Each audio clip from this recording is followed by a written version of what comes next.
The Silkspear is the first major ability that will need to be unlocked in Hollow Knight Silksong. It can be obtained soon after starting the game and is key to unlocking fast travel as well as for accessing new regions. All of that will be covered in this guide, and as usual, useful timestamps can be found in the video description. This first part might be a bit unnecessary for many, but just in case, let's start at the very beginning and make our way through the tutorial section. You can skip ahead if you've already made it to Bone Bottom. I'll also be giving some useful info for new players that haven't played the first Hollow Knight in this section. In any case, we will bind to our pin, then use some of our basic abilities to reach the first bench. There are a couple of secrets along the way, so feel free to explore a little to find some free shell shards and rosaries. These are the game's two forms of currency. Shell shards are a lesser currency that can be used as a donation for certain quests and to refill offensive tools that are found later in the game. Rosaries, on the other hand, are the main form of currency that are used to purchase items from vendors, and they are dropped upon death. They can be reacquired by going back to where you died and striking the cocoon there, but if you die a second time before getting your rosaries back, they will be lost forever.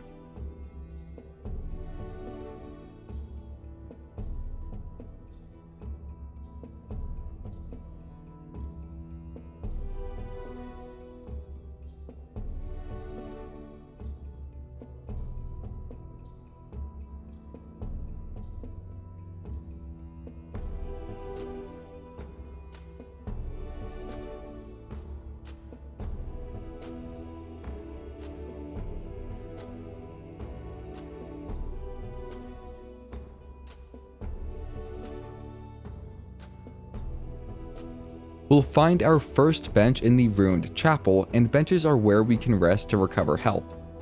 Sitting at a bench will also manually save the game and set it as our spawn point for if and when we die. A short distance ahead of the bench, we will encounter our first boss, the Moss Mother. We can take advantage of Hornet's Dive ability to get in some extra attacks. Also, we can build up our reserve of silk by getting in successful strikes. Then, when the silk meter is full and glowing, we can hold the appropriate input to restore up to 3 health. Be sure that you have a few seconds to get the heal off, as getting struck while mid-heal will result in taking damage, failing to heal, and even losing the reserve of silk that was being used at the time.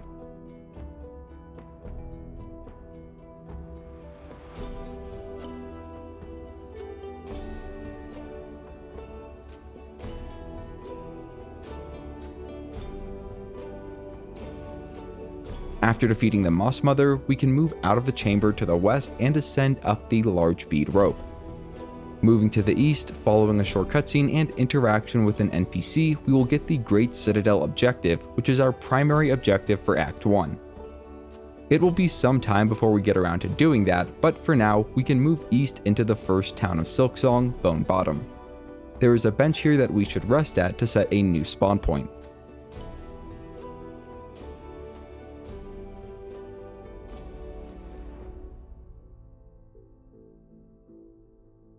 Feel free to take some time and speak with the various inhabitants of Bone Bottom, one of which is a merchant. Once we are ready, we can move east into the Marrow region.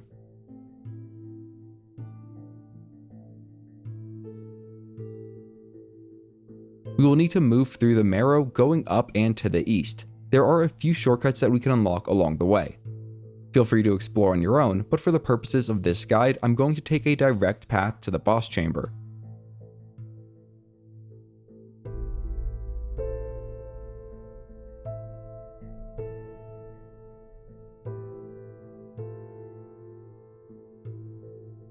Several enemies will spawn in this chamber, and they will need to all be defeated before we can drop down to a new chamber.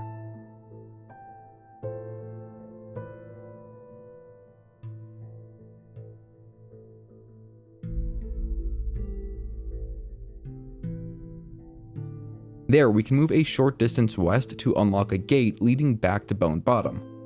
In any case, we will then need to move east and past an offering bowl that can be interacted with to unlock a fancy bench. This will take rosaries to do, and it's not necessary in my opinion.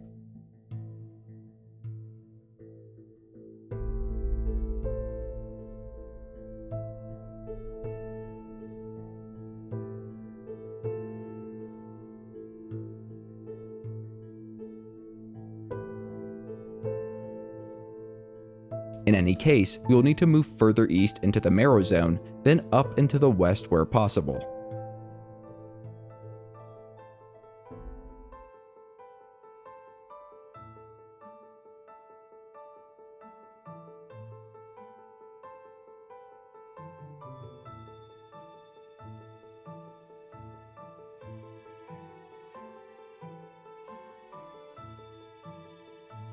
This should take us to a new chamber where there are multiple temporary platforms of which we will need to scale.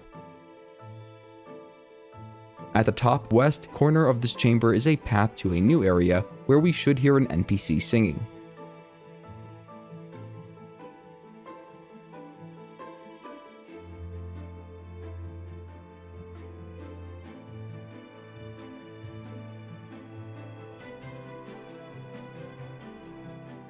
We'll move west, hitting a small lever where needed to unlock the path forward, and can grab some free rosaries and shell shards as we loop back around.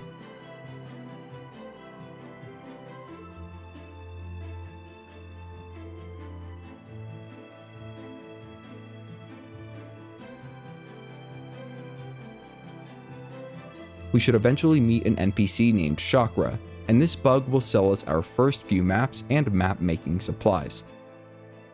While these items aren't absolutely necessary, the maps and the compass tool definitely make navigation in the game a lot easier. Fortunately, there is also an early game rosaries farm that we can set up here to earn some money, and let me just clarify that this is completely optional. Up and to the west of Shakra is a path to the Moss home zone. We'll need to move west along the elevated platform, getting past a couple of pesky projectile shooting bugs. The projectiles can be destroyed with Hornet's attacks.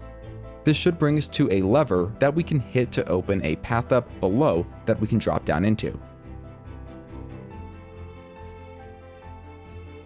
We'll then need to move to the east in this new area, staying in the elevated section of it.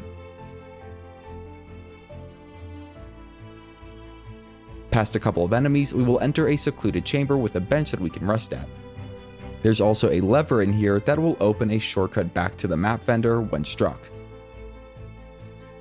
Now let's go over the farming loop for getting rosaries, starting at the bench. Also, if you have the magnetite brooch, then now would be a good time to equip it. Starting from this bench, we will move west into Moss Home. There are two relatively easy enemies to defeat here, each giving 5 rosaries. We can then drop down to the bottom floor of this area, where there are 3 more enemies to defeat as we move towards the bottom east exit.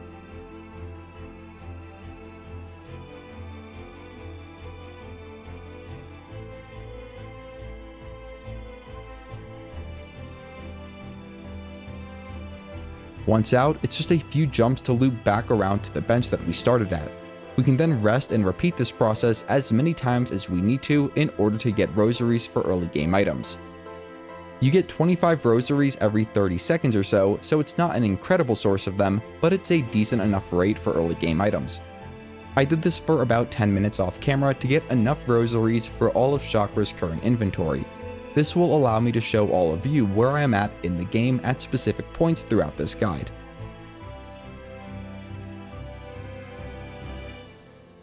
In any case, to get the Silkspear ability, we will need to move up and to the west from Shakra into Moss Grotto.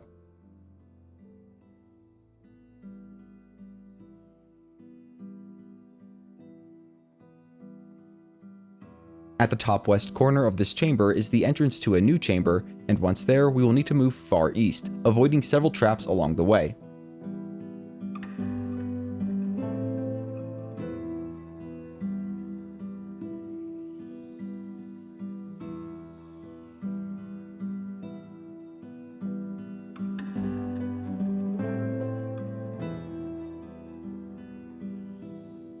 We will then need to go up and to the west to reach a Weaver altar, inspection of which will unlock the Silkspear ability.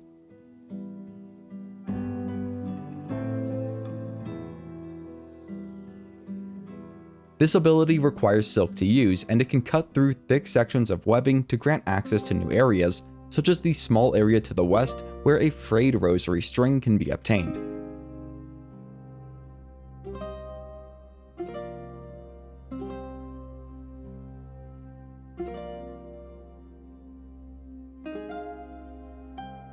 If we drop down and move to the east of here, we will find another set of webs that we can spear through.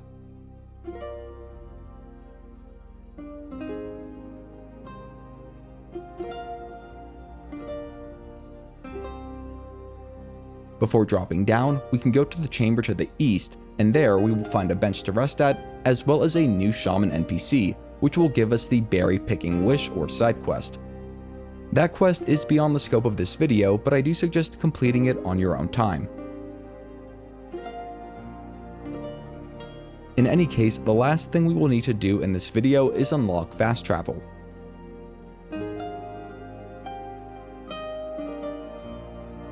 For that, we will move west of the Shaman NPC, then drop down to the chamber below and move further west. This will bring us back to a chamber we've previously been in. We can drop down to the bottom level and move east to get back towards the Shakra NPC. You can drop down there and use the bench if you want a closer spawn point for this next boss fight. In order to unlock fast travel, we will need to follow the sign and move east. We'll need to first free the Bell Beast with our Silkspear ability, then defeat it in a fairly difficult boss battle.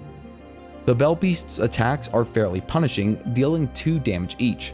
However, it only has 3 attack variations, and they are telegraphed by the type of ground rumbling that occurs just before it emerges. If the plume of the rumbling is medium height and wide, then the beast will emerge and charge. This is the easiest setup for us to get in some damage. If the plume is just as wide but significantly taller, then the beast will perform a leap attack. We'll want to stay under it and wait for it to land, then get in a couple of strikes. Finally, if the plume is narrow, then the Bell Beast will briefly emerge and throw out a couple of bells that bounce out into the sides. This move is tricky to get any damage in on, and you will have to watch out for the bells. Phase 2 is fairly similar to Phase 1, but with the addition of an extra bell drop with each of the beast's 3 major moves.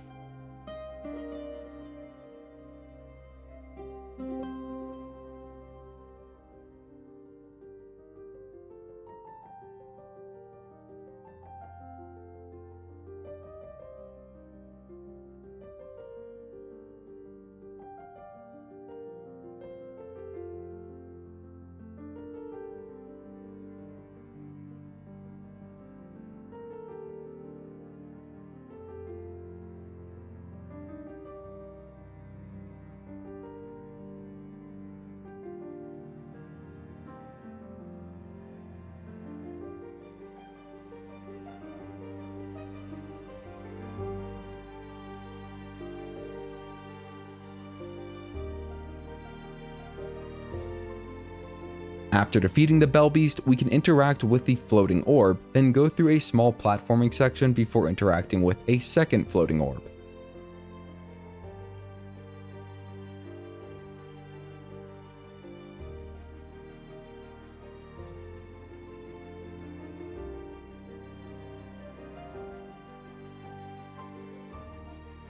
We will consume a silk heart, which gives us a small regenerative capacity for silk. Returning to the Bellways, we can jump up and to the right to unlock our first fast travel post. This will allow us to fast travel between here and the town of Bone Bottom. We can then move to the east and strike the lever in the next chamber to unlock a new bench, as well as the path into a brand new region of the game. If you have any questions, you can reach out to me in the comments, where I will do my best to help. If you want to see more great content, you can head over to my channel, and if you're new, consider subscribing. You're helping me feed my cat. Her name's Marshmallow.